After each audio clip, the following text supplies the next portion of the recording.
About 50 years ago, an astronaut returning from the moon experienced things that he couldn't find a scientific explanation for. So, with some colleagues, he launched a new science focused on the mind and how it works in the body and across space and time. It's the field of Noetics, where the tools of modern science are used to help us understand how what we think and feel affects us and the world around us. Now, this is Dr. Ruth Miller's Noetic Moments from the studios of KXCR Community Radio in Florence, Oregon.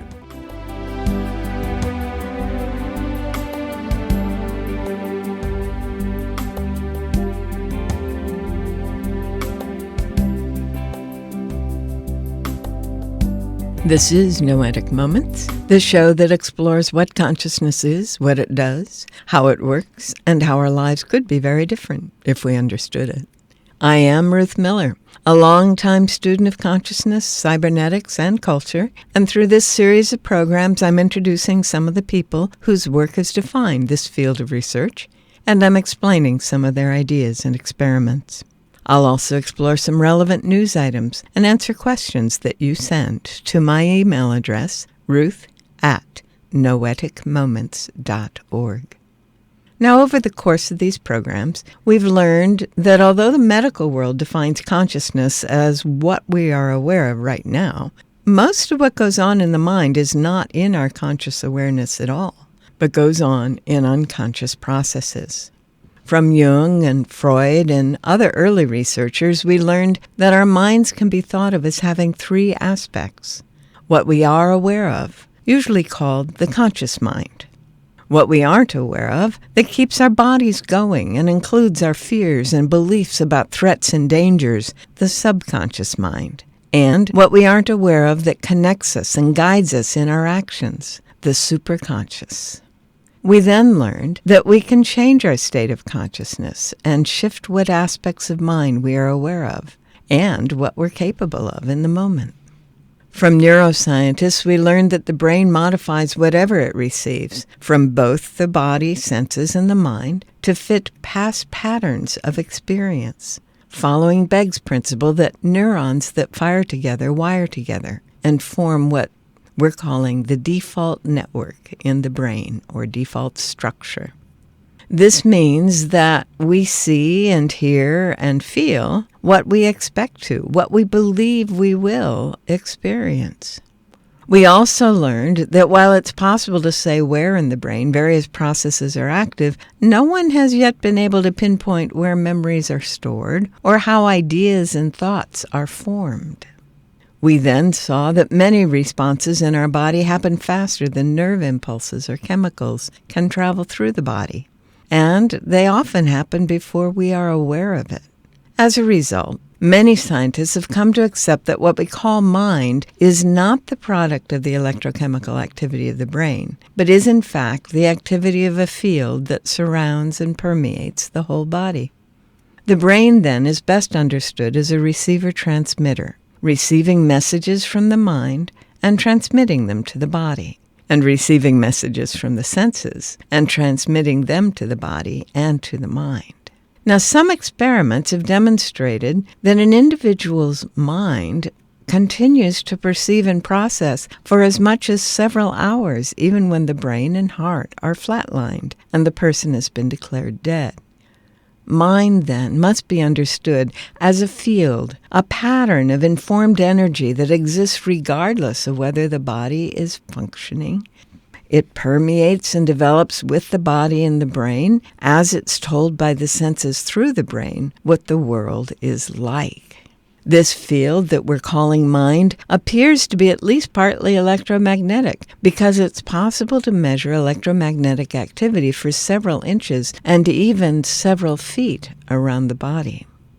And some researchers, as well as teachers of the ancient traditions who we'll call shamans, say that that field looks like a glowing egg shape, extending from below our knees to a few inches above our heads. Now, every field is a unique pattern of vibration that's different from other fields, and some experiments have demonstrated that minds can vibrate along similar patterns. They resonate with each other. Their bodies, and the bodies of their pets, have been measured as changing when someone they're connected with turns attention their way. even though they can't see or hear them doing so. These experiments help explain how the belief in a treatment can help a patient experience healing, the placebo effect. We've learned that mind also affects energy and matter in a variety of other ways. In the famous double-slit experiments in quantum physics, in which the building blocks of the universe show up as either energy or matter, depending on whether a mind is present to observe them. And for decades now, individuals have changed the patterns of numbers in what should be random grids on their computer screens or printouts, and the collective human mind is doing that for the readouts from random number generators on a whole network of computers run all over the world by the Global Consciousness Project in Princeton. Because of the nature of fields, and because of things like the Global Consciousness Project, a growing number of scientists are seeing our individual mind as part of a larger field, what Jung called a collective consciousness. Teilhard de Chardin called it a noosphere. Others are calling it a global brain, and more scientists are equating it with the quantum or zero-point field and calling it the Akashic field, using the Sanskrit term for the essence of everything that exists in the material world. We also heard from researchers who are using the equations of quantum mechanics, relativity, and computer learning algorithms to describe the role of consciousness in the formation of matter. With these understandings, we explored some popular ideas and many experiments supporting things like the law of attraction, how the world around us mirrors what our consciousness is focusing on, or how people access information in the quantum or Akashic field through their insight, intuition, and the methods we call channeling. How dreams affect the body and consciousness, and how music affects the brain and the body and our connections with other fields of mind. We explored how the state of consciousness we're experiencing affects the healing process, and how remote viewing and telekinesis work, and even how we can get into that state of flow in which the mind and the brain are in full sync and maximize our effectiveness. You can catch up on our past shows on our website, www.noeticmoments.org, where you'll also find links to the clips, the books, and the authors that I mention on the show. Now, way back at the beginning of this series, after we'd explored the idea that the mind actually has three aspects, we looked briefly at an idea that what we call consciousness, including our aware states and the sub- and superconscious activities, might possibly be a function of the relationship between the left and right hemispheres of the brain. That show focused on a book by Julian James talking about what he called the rise of consciousness in the bicameral mind. And in that book, he suggested that for much of human history, what was going on in the right hemisphere was experienced as a presence exterior to the person, as a god or an angel or a demon. Now, during the time that he wrote that book, back in the 70s and early 80s, the idea of two separate hemispheres, each with its own function, had become very popular, and people became convinced that things like language, analysis, mathematics originated in the left hemisphere of the brain and the right hand and side of the body, while emotions and relationships developed in the right hemisphere and were expressed by the left side of the body. A number of surgical and other forms of experiments demonstrated, however, that it wasn't nearly that clean cut. And when people realized they couldn't talk about it in such simplistic terms, they began to kind of ignore the fact that there are differences between the two hemispheres of the brain. Recently, though, a British scholar picked up on those ideas and took them to a new level. And I thought, given the results some of our more recent shows have talked about, maybe it might be useful to share some of his ideas. Here's Dr. Ian McGilchrist in a TED Talk from a few years back. Divided brains. Birds and animals have them as well. I think the simplest way to think of it is if you imagine a bird trying to feed on a seed against the background of grit or pebbles.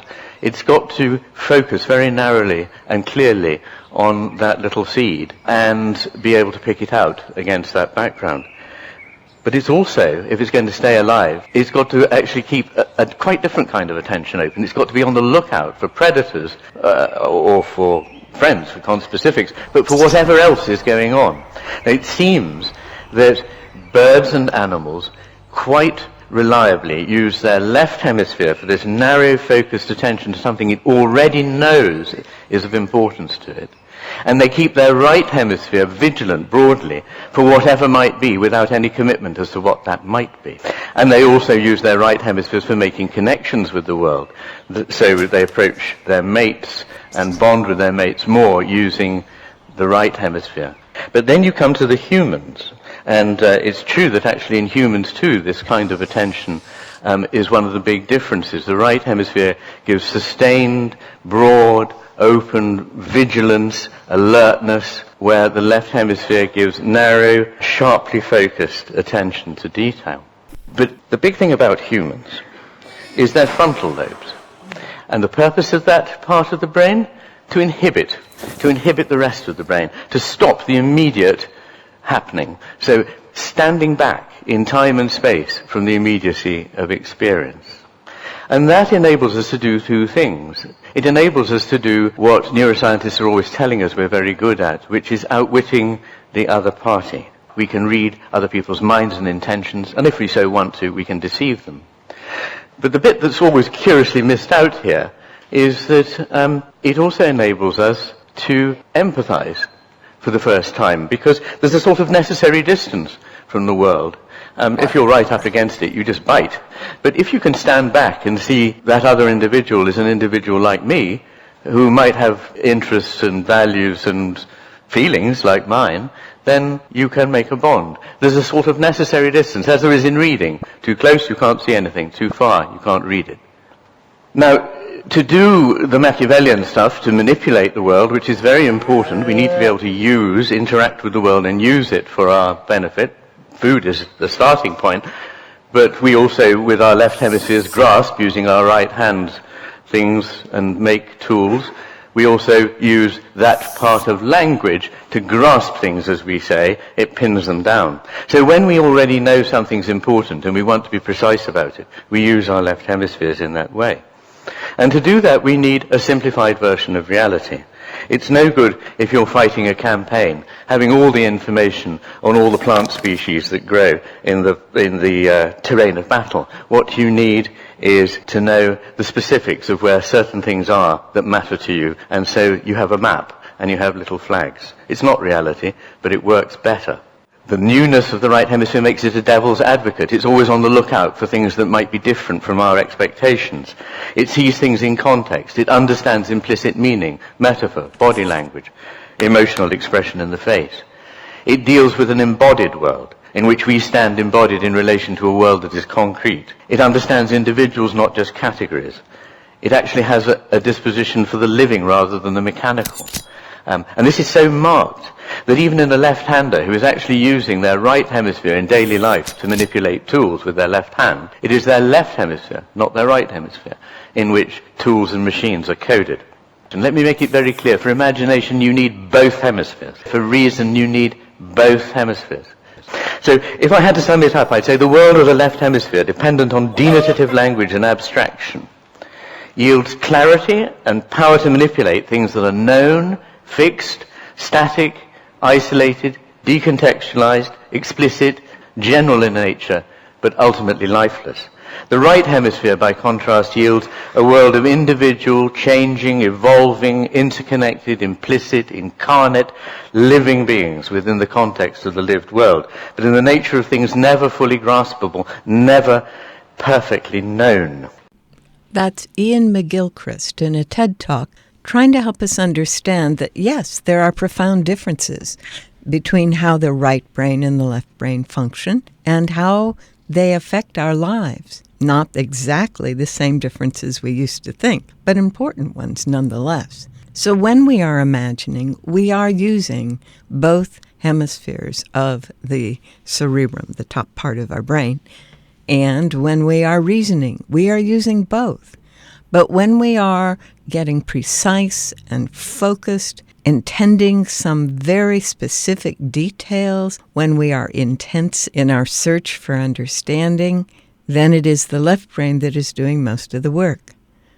And in a way, you can say that what we've been doing here on Noetic Moments has been to begin to bring that capacity into alignment or into a way of understanding what's been going on in our right brain, which tends to grasp things in terms of relationships, which tends to see a larger whole, which tends to feel and accept and know without needing the precise details.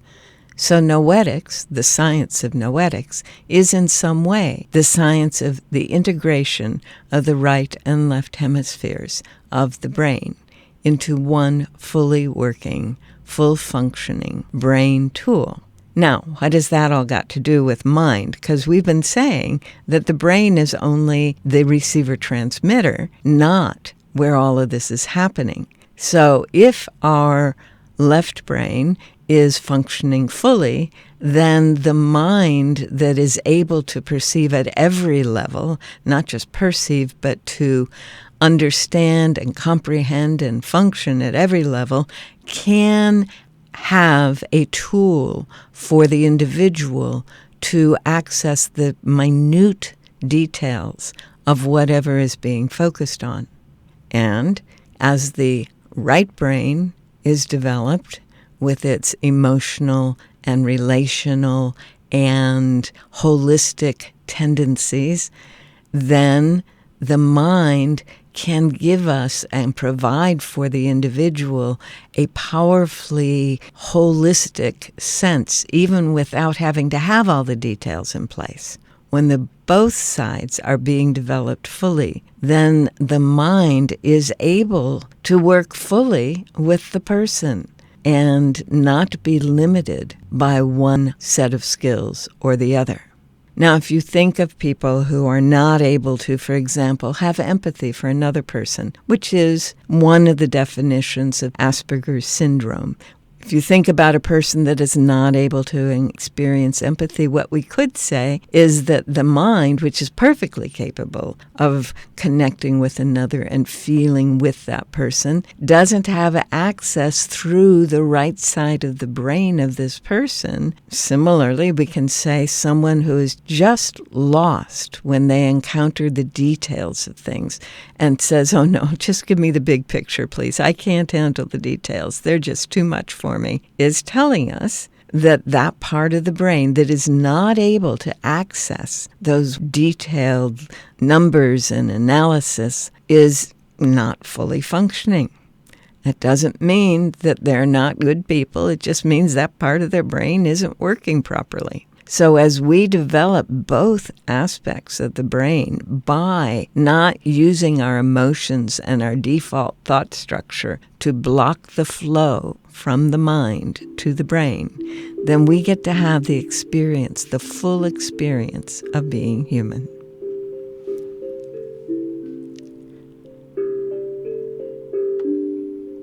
Well, if you just tuned in, you are listening to Noetic Moments, the show that explores what consciousness is, what it does, and how our lives could be better if we understood it more fully. I'm Ruth Miller, and that sound tells me it's time to look at a book and see what's going on in the world today. And if you, the listeners, have any questions, to address those. Dr. McGilchrist's book on the subject of what we've been exploring today is called The Divided Brain and Its Meaning. It's actually an e-book available online through the various sources, and it's an essay explaining in simpler terms the research that is described in his fuller book.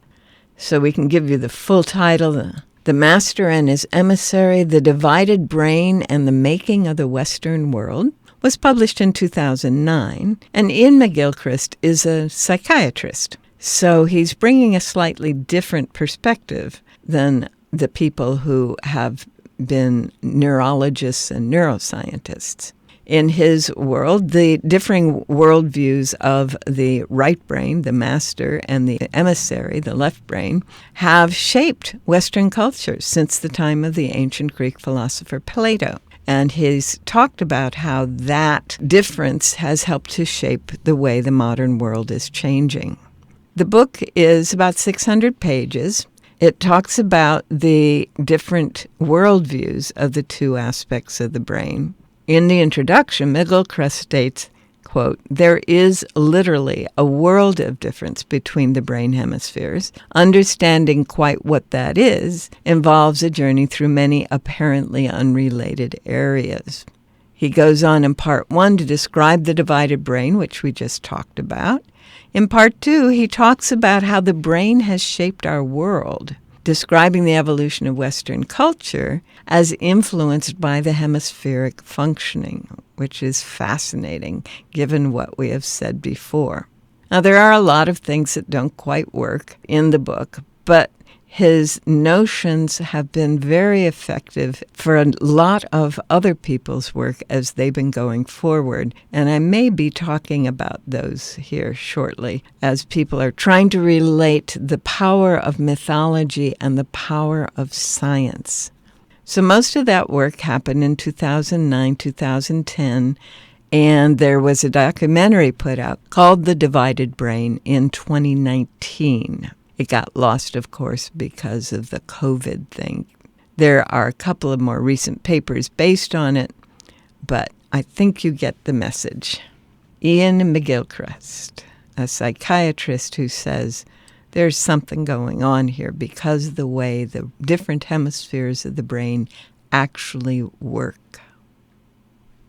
All right. Well, the different hemispheres of the brain are present, as he said, in many different animals, and they are very carefully cushioned and protected from the outside world because the slightest temperature change can lead to all kinds of malfunctions, as those of you who've had a fever and been delirious, or have had the wrong drugs, or have gotten too dehydrated, or any number of very small changes, really, in the physiology have experienced. But there's some more wonderful news out there exploring this. And once more, it is about octopuses. Who knew? But there aren't very many other critters on the planet that are as curious and ingenious as human beings. And the octopuses are really high up there on that list. Well, thinking about it, octopuses lived underwater, and they tend to live along the bottom of large bodies of water, and anyone who has tried to go deep diving is aware that there are some major changes in the pressure on the body at different levels in the water, different depths, and there are different temperatures in the water. Well, octopuses don't have a heavy skull like we do. They don't have all the layers of protection. So some people have been exploring what is it that the octopus has that allows them to adjust to fairly constant variations in the water temperature and pressure. Fascinatingly, these researchers are learning and looking at octopuses that are born in Southern California and northern Mexico off the Baja Peninsula there, the two-spotted octopuses. What they're learning is that the octopuses literally change the messenger RNA in numerous cells on a regular basis in order to stay agile in their mental faculties. This is amazing because historically humans have believed, and certainly the genetics seem to support until very recently, that the DNA and the RNA don't change much.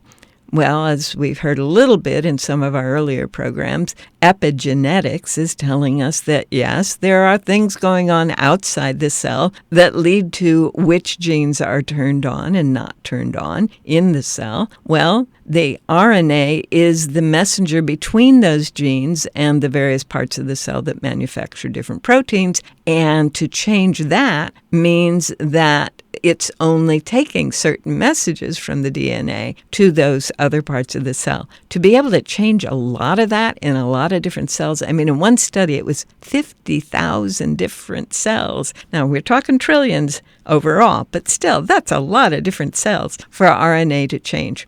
So I'm looking forward to seeing what else we're learning from octopuses about how brains and bodies work and how we can be healthy in all kinds of environments as we understand them more fully.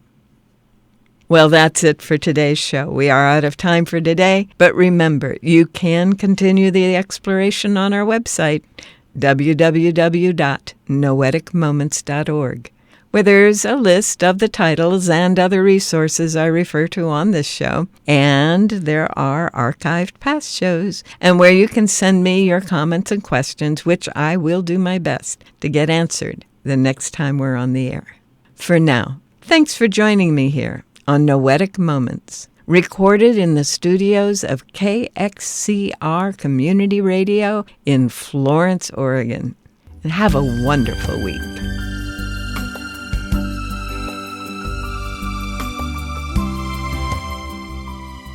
You've been listening to Dr. Ruth Miller's Noetic Moments. This program is produced in the studios of KXCR Community Radio in beautiful Florence, Oregon, supported by you, our listeners. Our theme music is Tumbling Planets, composed and performed by Jeff Lovejoy. To hear this program again or learn more about noetic sciences, search our website, www.noeticmoments.org.